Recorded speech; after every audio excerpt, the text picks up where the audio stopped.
Boa tarde a todos. Vamos dar início aqui à nossa última reunião do pré-natal do Dr. Risco do ano de 2022, com a apresentação do artigo pela doutora Sara, que foi orientada pela professora Patrícia. O artigo aí sobre drogas antiepiléticas na gravidez. Então, Sara, pode começar a sua apresentação. Obrigada, professor. Boa tarde, pessoal. Então, meu nome é Sara, eu sou residente do primeiro ano de ginecologia e obstetrícia do Hospital das Clínicas. Hoje eu trouxe para vocês, orientado pela professora Patrícia, um artigo que ele é em inglês originalmente, mas o título, né, a tradução dele é A Comparação da Segurança de Drogas Antiepilépticas para o Desenvolvimento Neurológico em Crianças Expostas durante a Gravidez e Amamentação. É uma revisão sistemática e uma meta-análise. Esse estudo foi intitulado como Próspero, né? E foi publicado na revista BMJ Open, que é uma revista online e gratuita. A publicação dele foi em 20 de julho de 2017. Aqui tem o link para vocês, foi enviado também por e-mail, e é um estudo realizado no Canadá.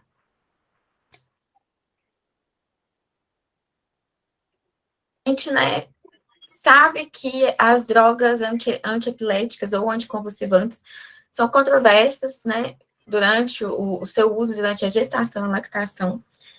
E o seu uso clínico é muito conhecido, né, a principal uso clínico é a epilepsia, mas também elas podem ser usadas para dor crônica, distúrbios psiquiátricos e o tratamento de enxaqueca. A gente sabe, né, que durante a gestação, essas drogas podem sim atravessar a barreira placentária e durante a amamentação podem ser passadas através do leite materno e por causa disso podem causar riscos tanto quanto para o feto quanto para o recém-nascido. Entretanto, a gente tem poucos estudos sobre esses riscos.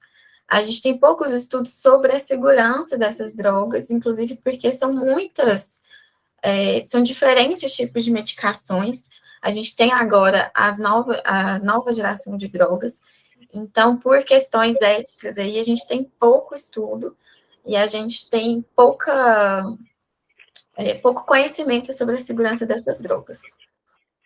Bom, o objetivo desse estudo, que foi uma meta-análise, foi justamente comparar a segurança das diferentes drogas antiepiléticas na gestação e na amamentação em relação ao neurodesenvolvimento de bebês e crianças expostas. Então, ele fez isso através de uma revisão sistemática e uma meta-análise.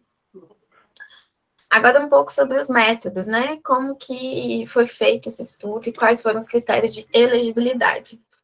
Bom, eles pegaram todos os ensaios clínicos randomizados e estudos observacionais, que incluíam lactentes ou crianças com 12 anos ou menos, cujas mães consumiram anticonvulsivante durante a gestação e ou durante a amamentação. Também foi incluso nesse estudo todos os tipos de estudos que usaram tanto mono quanto politerapia, e em qualquer dosagem. E também foram inclusos todos os medicamentos, ou seja, tanto de primeira quanto de segunda geração. Então, só para citar aí, os medicamentos de primeira geração incluem a carbamazepina, o clobazam, o clonazepam, a etosuximida, o fenobarbital, a fenitoína, primidona e o ácido valproico. E os de geração mais recente, a gabapentina, a lamotrigina, o levetiracetam, a oxcarbazepina, o topiramato e a vigabatrina. Além disso, também, ele pegou todos os estudos que compararam anticonvulsivante com placebo e também aqueles que compararam um anticonvulsivante com outro anticonvulsivante. A fonte de dados que eles usaram foram o Medline, o Embase e a Cochrane. Então, daqui a pouco eu vou detalhar um pouquinho mais, mas foi feito dois revisores, né? Eles separaram dois revisores que analisaram os artigos de forma independente e selecionaram esses estudos. E eles colocaram como desfecho primário o atraso no desenvolvimento cognitivo e autismo/dispraxia. Dispraxia, para quem não conhece o termo, como se fosse a falta de coordenação motora, né? Uma falta, um déficit no desenvolvimento motor aí da criança. E também desfechos secundários, como déficit de atenção e hiperatividade, que é o TDAH, o atraso na linguagem, a ocorrência de convulsões no período tanto neonatal quanto durante a infância, e o atraso no desenvolvimento psicomotor. É muito importante a gente ressaltar aqui que o objetivo desse artigo em específico foi procurar correlacionar o uso de anticonvulsivante com desfechos do desenvolvimento neuropsicomotor, tá? A gente sabe, né, que os anticonvulsivantes também têm uma intensa relação com malformação congênita. E os autores colocam isso no artigo, que foram encontrados os desfechos de malformação congênita, mas eles incluíram esses resultados, né? Eles separaram e colocaram malformação congênita em outro artigo complementar. Então, aqui, nesse momento, a gente vai focar só na questão do neurodesenvolvimento. O levantamento dos estudos foi feito de 18 de março de 2014 até 27 de abril de 2017. Então, como que foi feito, né, a seleção desses estudos? Então, como eu falei, eles tinham 2 revisores que selecionaram os estudos de forma independente. Então, num primeiro momento, que foi o nível 1, eles procuraram apenas os títulos e resumos que tinham a ver com o tema. Então, eles colocaram lá na fonte de dados deles as tags e os desfechos que eles queriam, que estavam relacionados, e foi feita essa primeira triagem. E no nível 2, aí sim, num segundo momento, os artigos que eles selecionaram foram lidos por completo, na íntegra, e depois passaram por um novo filtro. Para escolher os estudos que participaram dessa meta-análise, eles usaram um formulário bem refinado, inclusive, esse artigo tem uma estatística bem complexa, que foge um pouco da nossa capacidade, mas, enfim, eles, assim, não foram estudos aleatórios, né? Eles foram passados, sim, por um filtro, e eles tinham um formulário bem refinado para a abstração desses dados. Ele coloca também que os estudos publicados nos últimos 10 anos, eles entraram em contato com os autores daqueles estudos, justamente para tirar dúvidas, para ver se tinha alguma divergência, algum detalhe mais técnico. A avaliação da qualidade metodológica desses estudos, eles fizeram pela escala de Newcastle-Ottawa, que é uma escala, né, um formulário mesmo, que eles usam para avaliar a qualidade da metodologia.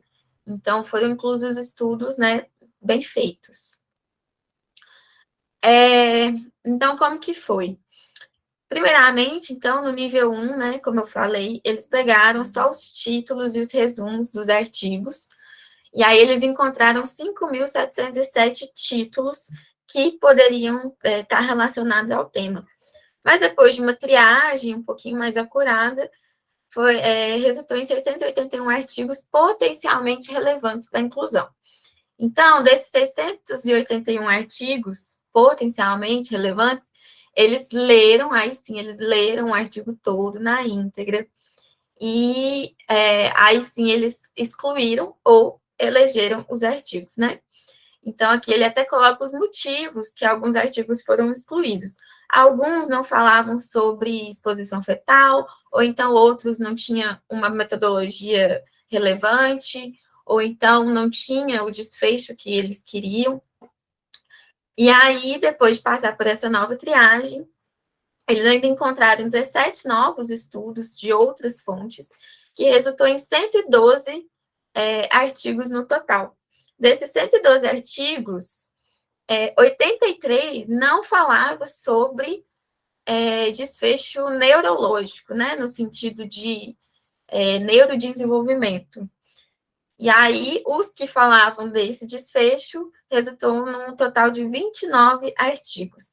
Então, essa meta-análise contou com 29 artigos, que foram estudos de coorte, num total de 5.100 pacientes que foram avaliadas entre 1989 e 2016. Bom, então, as características dos estudos, né? A gente vê, ele coloca essa tabela para a gente no artigo, então a gente vê que a maioria dos artigos foram realizados, os estudos foram realizados entre 2010 e 2015, e a maioria também foi feito na Europa. Dos desfechos, a gente tem que a maioria dos desfechos encontrados falavam sobre atraso no desenvolvimento cognitivo e também atraso no desenvolvimento psicomotor. E um número menor de artigos falavam sobre convulsões e social impairment, né, que seria algum transtorno social, como fobia social. A maioria dos artigos eram públicos. Quando você olha a indicação do tratamento, né, ou seja, por que aquela mulher daquele estudo estava usando um anticonvulsivante? Então, a maioria era para tratar epilepsia. Alguns não relatavam, né, o porquê da indicação desse medicamento. Alguns artigos usaram grupo controle e alguns ou não usaram ou não estava relatado no artigo. A idade materna média, a maioria não é relatada. Dos que são relatados, a idade média está variando entre 27 e 29 anos. E aqui também é importante que a maioria dos estudos não relata quando que foi usado esse anticonvulsivante. Se foi no primeiro trimestre de gestação, se foi no segundo, no terceiro, se foi na amamentação. Então, assim, a maioria não relata, dos que relatam, a gente fica entre 5 relataram que foi durante o primeiro trimestre e outros 5 relataram que foi durante gestação e amamentação, ou seja, não divide certinho o período de exposição. E outra coisa também, a maioria não relata se aquela mãe usava álcool ou se ela era tabagista, né? Que são 2 fatores aí que podem ser fatores de confusão. Aí, para a gente avaliar o neurodesenvolvimento da criança, existem várias escalas, né? Conhecidas, tanto no Brasil quanto mundialmente, já escalas consagradas. Então, assim, esses estudos usaram essas escalas, não foi de forma aleatória, né? Então, foi uma forma bem criteriosa de avaliação. E esse artigo traz para a gente todas as escalas que foram usadas nesses estudos que estão inclusos na meta-análise. Então, a gente tem, por exemplo, a escala de desenvolvimento infantil de Bayley, a de Griffiths, a de McCarthy, a de Stanford Binet 4, a de Towen, a de Wechsler e a de Wechsler 3. Então, aqui na coluna à esquerda, a gente tem a escala que foi utilizada, todas as escalas que foram citadas nesses artigos, e na coluna à direita a gente tem como se fosse o valor de referência, né? O ponto de corte que eles usaram para considerar se a criança tinha o neurodesenvolvimento normal ou alterado. Essas escalas acabam fugindo um pouco da nossa prática, não é da prática do ginecologista obstetra aplicar essas escalas, né? Mas eu trouxe só como um exemplo para vocês, para ver o que eles aplicaram, né? O que eles avaliaram. Então, por exemplo, a escala de Bayley, que foi uma das escalas mais citadas nesse artigo, ela avalia crianças de 12 a 18 meses, avalia 4 áreas, né? Avalia cognição, avalia linguagem, motricidade e a parte social. Então, por exemplo, eu pegava a criança, avaliava se ela aponta objetos, se ela diz palavras soltas, se ela compreende ordem simples. Outra escala também conhecida é a escala de Wechsler, que é essa aqui. Ela é um pouquinho mais complexa que isso também, mas só para a gente ter noção, ela avalia se a criança brinca com cubos, avalia o raciocínio matricial, vocabulário, raciocínio verbal, enfim. Para avaliar autismo e dispraxia, os estudos usaram o diagnóstico confirmado por especialista, usaram o CID, né, esses CIDs aqui em específico, usaram o checklist para autismo e o desenvolvimento psicomotor, né, que são também tabelas bem consagradas, coisa que foge um pouco da nossa prática. Para avaliar a linguagem, tinha questionário de linguagem por idade, bem definido, feito em 5 testes diferentes. Para avaliar a TDAH, tinha a escala de hiperatividade, tinha o checklist de comportamento e tinha os critérios diagnósticos. E para avaliar a convulsão, eles olharam a história, né? História em prontuário, se tinha tido história prévia de convulsão no período tanto neonatal quanto no primeiro ano de vida, e incluíram também as crianças com ou sem eletroencefalograma. Então, falando um pouco dos resultados, que é o que nos interessa mais.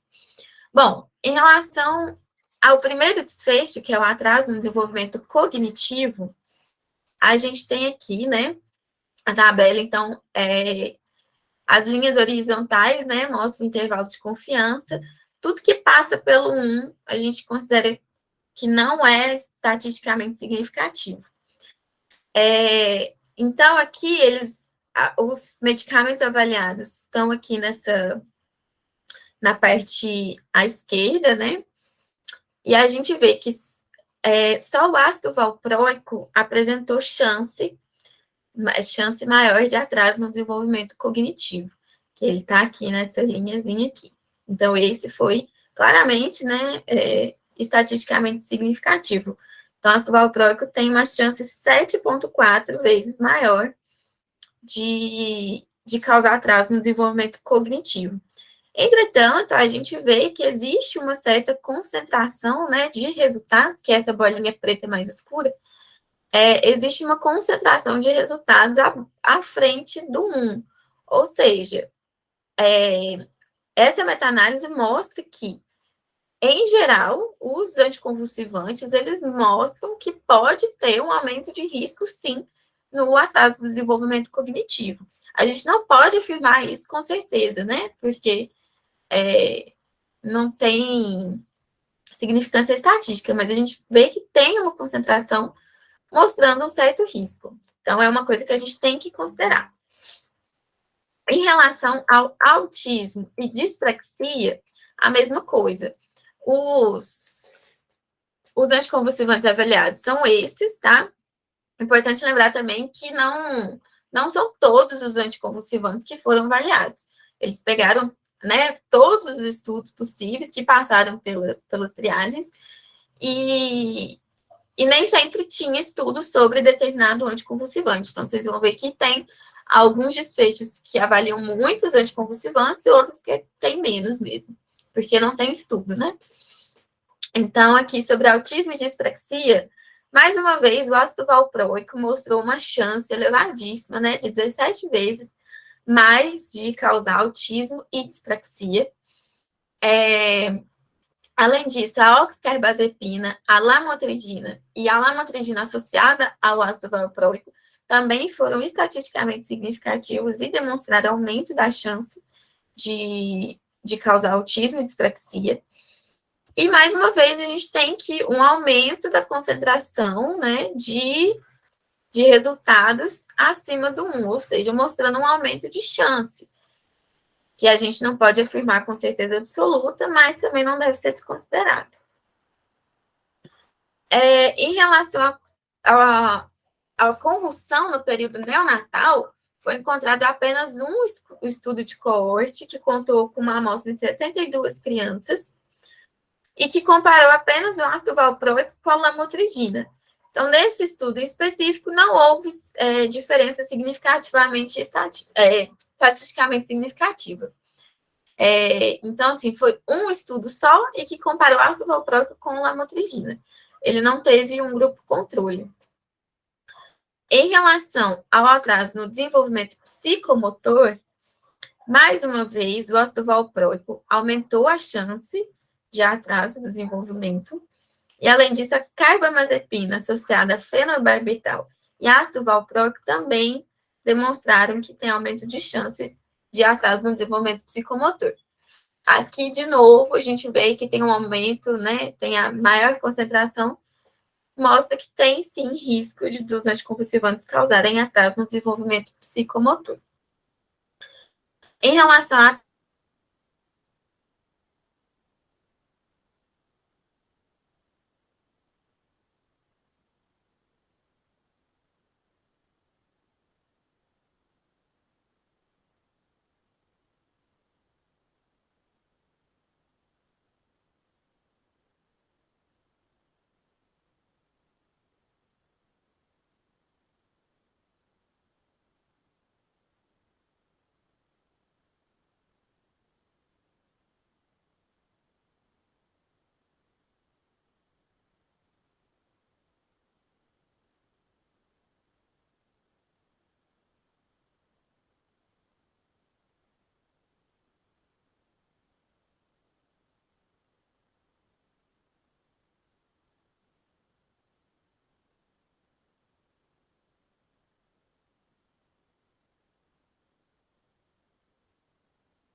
todos os artigos encontrados sobre todas as drogas, em qualquer dosagem, e comparou esses resultados.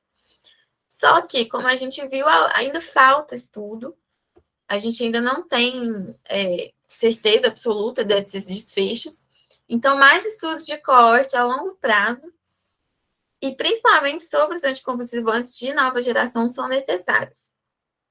E sobre os fatores que podem ter influenciado nesses resultados, como eu falei, a dosagem dessas medicações, porque em nenhum momento ele compara se foi uma dosagem mais alta, se foi uma dosagem mais baixa, a gravidade da epilepsia. Então, às vezes, a mulher usa uma dosagem mais alta porque é a dosagem que ela consegue controlar as crises, né? Então, ele não detalha isso para a gente. Também não fala se existe se já existe história familiar de atraso no desenvolvimento, que isso também pode ser um fator de confusão. Ele não fala duração e nem o período da exposição também, o que é uma coisa muito relevante, porque a gente sabe que algum medicamento, se ele for usado no primeiro trimestre, é diferente de um medicamento que é usado durante a amamentação. Então, a gente não tem essa comparação, né? Escolaridade da mãe também é um fator de confusão, porque a gente sabe que a instrução dos pais pode influenciar no desenvolvimento neuropsicomotor da criança, e justamente a falta desses dados, né? Como eu mostrei lá anteriormente, muitos estudos não relatam idade materna, se a mãe usava álcool, se era tabagista. Então, assim, são fatores importantes que podem estar influenciando aí nos resultados. Então, conclusão. Sem dúvidas, o ácido valproico isolado ou associado a outro anticonvulsivante mostrou risco aumentado de todos os desfechos, portanto, ele deve ser evitado durante a gestação, se necessário, né? Se realmente aquela mulher não consegue controlar as crises sem o ácido valproico, ele deve ser usado na menor dose possível sempre.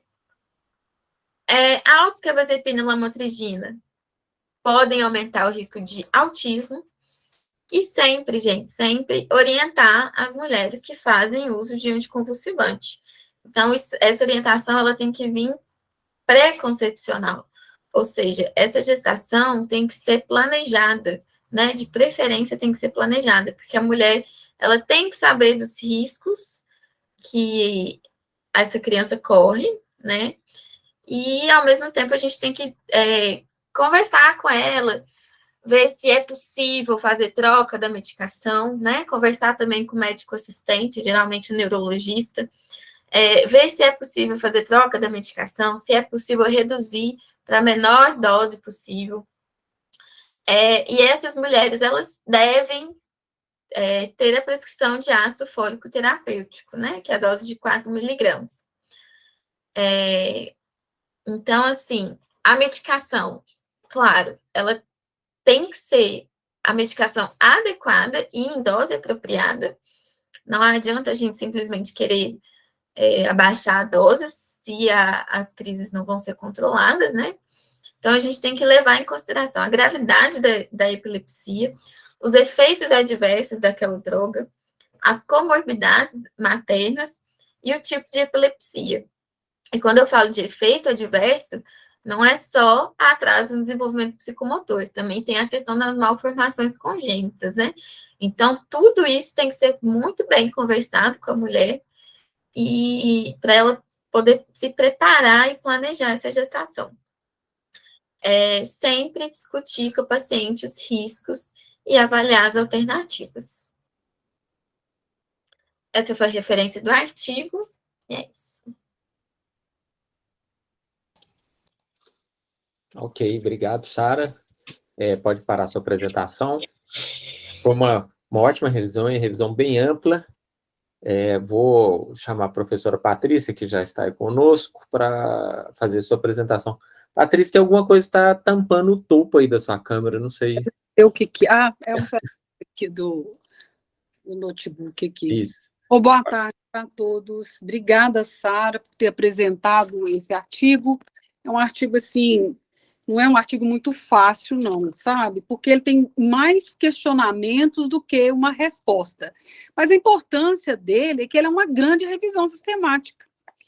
E ele faz uma busca, ele fez uma busca de 2014, tudo que tinha na literatura sobre anticonvulsivante e essas alterações cognitivas, comportamentais e motoras também, e depois ele faz uma nova revisão em 2017. E aí, ele faz essa revisão e a gente vai lendo o artigo e ele começa assim, com 5.707 encontros, né, desse cruzamento anticonvulsivante com o que ele queria avaliar essa alteração motora, cognitiva e... Então, assim, esses efeitos, né, na criança. Então, ele começa e acaba com 29, só 29 estudos. Então, ele faz uma grande exclusão de tudo, né? E mostra para a gente assim, olha, parece que há realmente os estudos todos que foram publicados, não importa a dosagem, se era em associação ou não, está mostrando que tem algo aí de alteração psicomotora nesses meninos, de autismo, de hiperatividade. E quando ele faz a publicação, ele coloca na metodologia dele tudo o que é preciso das diretrizes metodológicas para a elaboração de revisão sistemática. Então, ele descreve os critérios de elegibilidade, os critérios de avaliação de risco, ele fala de funil, que ele empregou funil, das metodologias para avaliar a qualidade dos estudos. Então, ele descreve o que para nós é até difícil entender, né, Sara? Como é que é isso? Porque eu, por exemplo, não tenho experiência de fazer revisão sistemática, né? Mas dá para a gente buscar na literatura, e tem até um artigo do Ministério da Saúde com todas essas diretrizes metodológicas de uma revisão. E, pelo que parece, ele vai citando tudo que ele passou, todos os funis, para chegar nessas 29 coortes. E aí ele mostra, olha, gente, parece que há risco. O ácido valproico, ele não tem muita dúvida quanto a ele, não, mas os outros ele tem. E aí ele fala assim, que o anticonvulsivante também não é só usado para epilepsia, né, gente? A epilepsia, ela é um transtorno neurológico frequente, mais de 50 milhões no mundo, milhões de pessoas no mundo, segundo a Organização Mundial de Saúde, tem esse transtorno, né, neurológico. Mas ela é usada, esses medicamentos são usados para ansiedade, transtorno, bipolaridade, cefaleia, como a Sara falou, para dores neuropáticas, para outras coisas, para esquizofrenia. Então, assim, são medicamentos muito usados. E outra coisa que chama atenção é que são tão poucos os estudos, como, por exemplo, a droga mais antiga, de 1940 e tantos, que é o fenobarbital. São poucos os estudos com fenobarbital. E tá a tendência, parece que existe algo aí que eu não domino, que é uma tendência a ficar usando drogas cada vez mais recentes, o que para nós em obstetrícia é um pouco perigoso, porque a gente sabe que existem os efeitos teratogênicos de imediato, mas tem a longo prazo também, como esse estudo vem apontando. E tem um apelo econômico também em cima dessas drogas que a gente não pode deixar passar. O fenobarbital, por exemplo, custa R$4, a lamotrigina, 70, né, uma média de preço. Então, na obstetrícia, a gente fica com um pouco de receio com esses medicamentos novos. Mas o que chama atenção nesse artigo é que ele realmente fez um grande apanhado, mostrando assim, olha, gente, cuidado com esses medicamentos na gravidez, pelos riscos dessas alterações que são difíceis de avaliar, mas são possíveis, como ele mostra aquelas várias escalas de análise de autismo, de desenvolvimento, a de Baylor. Então, assim, ele mostra, é possível ver, então, e os anticonvulsivantes têm uma relação aí com o atraso cognitivo. Na criança, isso já foi provado. Quando você entra com anticonvulsivante na infância, existe uma redução de QI, por exemplo, reversível em relação ao uso do fenobarbital. Mas na gravidez, eu acho que esse foi o maior estudo que levantou isso. Então, ele é importante para a gente, para mostrar que existe um risco, né? E vamos ter mais estudo aí para frente, porque de tudo que ele pegou, ele coloca, olha, teve problema aqui, teve viés aqui, nesse aqui não tem escrito número de mulher, mas ele fez esse trabalho, ele pegou tudo que foi publicado em 2014 e antes, e fez essa nova revisão em 2017. Então, eu acho que esse estudo, ele aponta o risco, né, desses medicamentos na gravidez. Aí vamos ver mais para frente o que vai acontecer com novas medicações. Tem aí também a questão do canabidiol, que começa a ser usado na clínica, né? A gente não sabe como é que vai ficar isso na gravidez, mas eu acho que esse estudo ele faz esse marco, sabe? Ó, eu olhei tudo que tem sobre isso, tá? A partir daqui a gente continua. É isso, obrigada, viu, Sara? Obrigado, Patrícia. Queria agradecer a professora Patrícia, viu, pela brilhante orientação, foi muito bom, obrigada. Ok. Então, alguém quer fazer algum comentário, gente? Acaba que são drogas que a gente tem algum contato com elas, né? Porque temos muita gestante usando anticonvulsivante no pré-natal. Felizmente, a minoria usa o ácido valproico, né? A maioria a gente consegue... ela consegue trocar antes ou troca logo no início da gravidez, mas realmente o que eles mostraram aí foi que o ácido valproico continua sendo considerado mais prejudicial, né? É o que a gente deve evitar o máximo possível. E essas novas medicações também me surpreenderam um pouco, eu achei que elas eram mais seguras, mas o próprio topiramato, essas outras drogas também, com algum grau aí de insegurança, né, nesses desfechos adversos aí do recém-nascido. Quer falar? Não, é só a lamotrigina também que me surpreendeu, né, essa questão, essa relação com o autismo aí, né, Patrícia? Pois é. São poucos estudos, né, mas eu acho que o valor desse estudo, dessa revisão sistemática, foi assim, ele não fez nem limitação de língua, sabe? Todas as línguas, qualquer publicação nesse sentido. Então, e também ele não falou assim, mas apontou, só, olha, cuidado, isso aí parece ter relação. Então, e não só relação de defeitos congênitos, essa relação de desenvolvimento, né? Como acontece na criança. Outra coisa que surpreende é o tanto de estudo de qualidade ruim, né? A gente... Exatamente. De 5.000, lógico que nem todos eram do assunto, mas ele ainda excluiu muita coisa, né? Assim, a gente sabe que série de casos, porque isso aí a maioria é série de casos, né? É difícil você realmente controlar os fatores, mas a qualidade é baixa, né? Você não vai fazer um estudo randomizado. É difícil você fazer um estudo randomizado.